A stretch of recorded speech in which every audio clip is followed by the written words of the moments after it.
নমস্কার। আজকের বিষয় বাংলা বছরে চৈত্র সংক্রান্তির আগের দিন ষষ্ঠী তিথি না থাকা সত্ত্বেও নীলষষ্ঠী বলে কেন, এই বিষয়। নীলষষ্ঠী নামটি এসেছে নীলকণ্ঠ শিব বা মহাদেবের এক রূপ। ও নীলকণ্ঠ শিব ও ষষ্ঠী দেবী এই দুই দেবতার উপাসনার সংযোগ থেকে বাংলার লোকাচার এই দিনে মা ষষ্ঠী ও শিবকে একত্রে পূজা করা হয়। বাংলার লোকাচারে এই দিনে মা ষষ্ঠী ও শিবকে একত্রে পূজা করা হয় সন্তানের মঙ্গল কামনায়। যদিও ষষ্ঠী শব্দটি চাঁদের ষষ্ঠ দিন হিসাবে তিথি বুঝায়, এখানে তার প্রতীকী নাম, অর্থাৎ মা ষষ্ঠীর ব্রত বলেই ষষ্ঠী বলা হয়েছে। ষষ্ঠীর সঙ্গে শিবের সম্পর্ক কী? ষষ্ঠীর আরাধনা করলে সন্তান লাভ হয়, এই জন্য বিয়ের সময় ষষ্ঠী দেবীকে প্রণাম করার বিধান। এদিকে শিব হলেন দেবতাদের মধ্যে প্রথম বিবাহিত পুরুষ বা দেবতা, তাই বিবাহিত বলেই ষষ্ঠীর কৃপা তো অবশ্যই লাগবে। আর সেই শিবের বিবাহ তো গাজনেই হয়েছিল লীলাবতীর সঙ্গে। লীলাবতীকে এই নীলাবতী সতীর দেহত্যাগের পর সতীর নিরধ্বজ রাজা বিল্লবনে আবির্ভূত হন। রাজা তাকে কন্যা হিসেবে লাভ করেন এবং শিবের সঙ্গে বিয়ে দেন। তাই শিবের দরকার ষষ্ঠীকে সন্তান লাভের জন্য।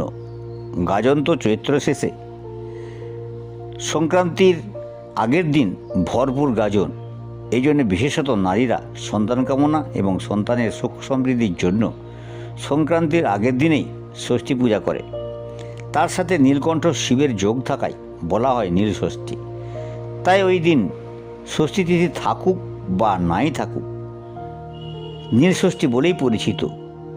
তাই এই দিনটি নিষ্ঠা সহকারে মেয়েরা পালন করে থাকে এবং তাদের মনস্কামনা পূরণও হয়। এ বিষয়ে একটি আখ্যায়িকা আছে।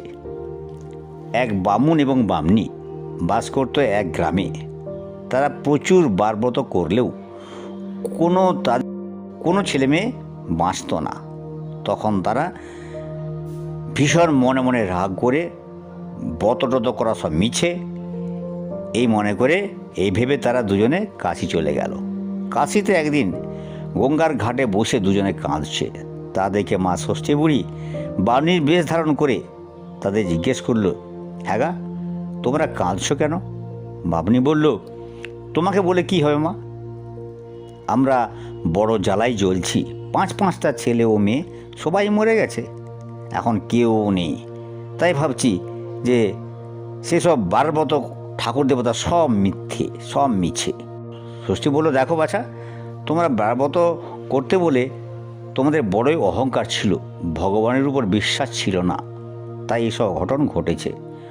অহংকার, অবিশ্বাস, অপবিত্র মনে বারব্রত করেছ বলে কোনো ফলই হয়নি। আর মা ষষ্ঠীকে এক মনে ডাকো, তাহলে সন্তান অবশ্যই টিকে থাকবে। তখন বামনী বলল, তাহলে আমাদের কি করতে হবে? ষষ্ঠী বুড়ি জিজ্ঞেস করলো, তোরা কি কোনো দিন নীলষষ্ঠীর ব্রত করেছিস? বামনী বলল, সে কি মা? তখন মা ষষ্ঠী বলল, সমস্ত চৈত্র মাস বিধিমতো নীলকণ্ঠ শিবের পূজা করবে। তারপর সংক্রান্তির আগের দিন উপবাস করে নীলাবতীর পুজো করে নীলকণ্ঠ শিবের কাছে বাতি দিয়ে মা ষষ্ঠীকে প্রণাম করে জল খাবে। ওই দিনকে তাই নীলষষ্ঠী বলে। নীলষষ্ঠী করলে ছেলে মেয়ে কখনো অকালে মরে না। বামুন বামনী বাড়িতে গেল। সেই দিনটি ছিল চৈত্র সংক্রান্তির আগের দিন। তারা নীলষষ্ঠীর পূজা করল। ফলে নীলষষ্ঠীর কৃপায় পরে হওয়া সন্তান আর মরল না কেউ, উপরন্তু নিরোগ শরীরে বেঁচে রইল। এভাবে নীলষষ্ঠী পালিত হয়ে আসছে। অতএব ওই দিন সংক্রান্তি, চৈত্র সংক্রান্তির আগের দিন এই তিথি থাকুক, ষষ্ঠী তিথি থাকুক বা না থাকুক, নীলষষ্ঠী বলেই পরিচিত। নমস্কার, ধন্যবাদ।